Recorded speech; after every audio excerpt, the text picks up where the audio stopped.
यरमई हरदी हरदिया दुभ पातर है। यरमई हरदी हरदिया दुभ पातर है। यरमई हरदी हरदिया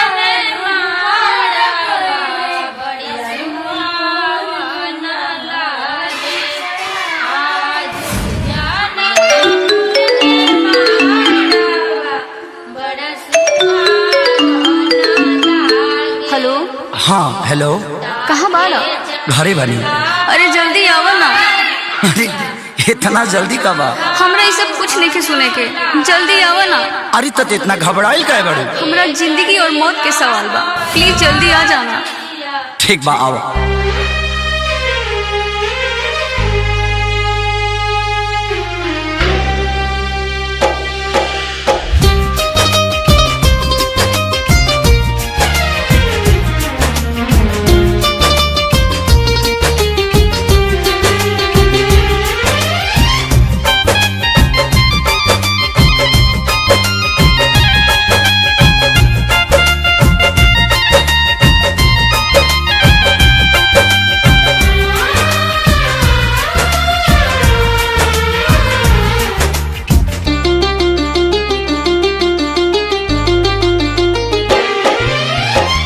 पगली के भइल बाटे पागल के दासा, आज हमरा पता चलल प्रेम के भाषा।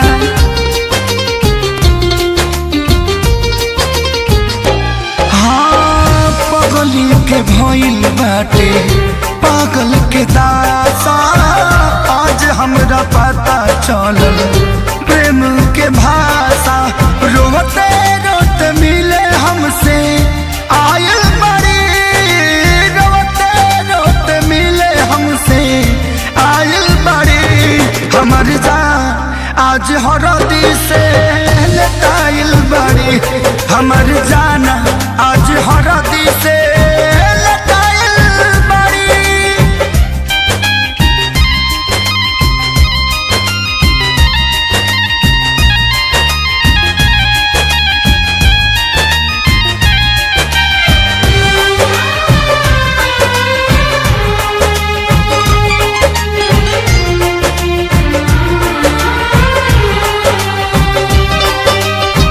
घर परिवार देख खोजत होई जा, छतिया पमुड़ी धके रोवा तारी एही जा।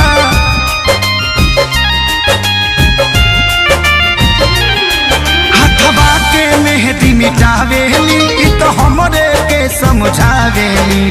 अखिया बाल राइल पादा लाइल बड़ी, अखिया बाल राइल पादा लाइल बड़ी। हमर जान आज हरद से लटाइल बड़ी, हमर जाना आज हरद से लटाइल बड़ी।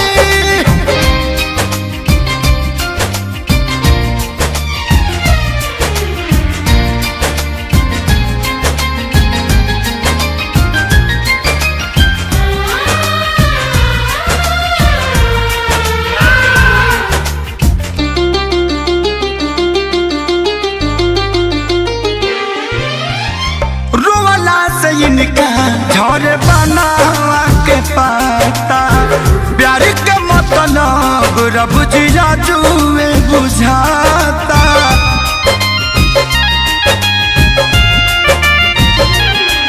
हम इनका से तनिको खफा नहीं थी, काहे की जान बेवफा नहीं थी।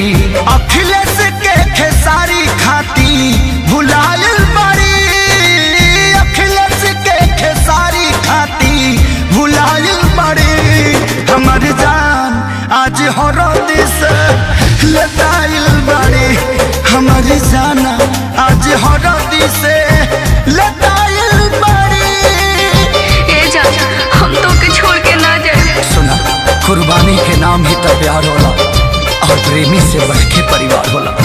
सबके इज्जत के बात बजान, तोहरा चले के परी। चल।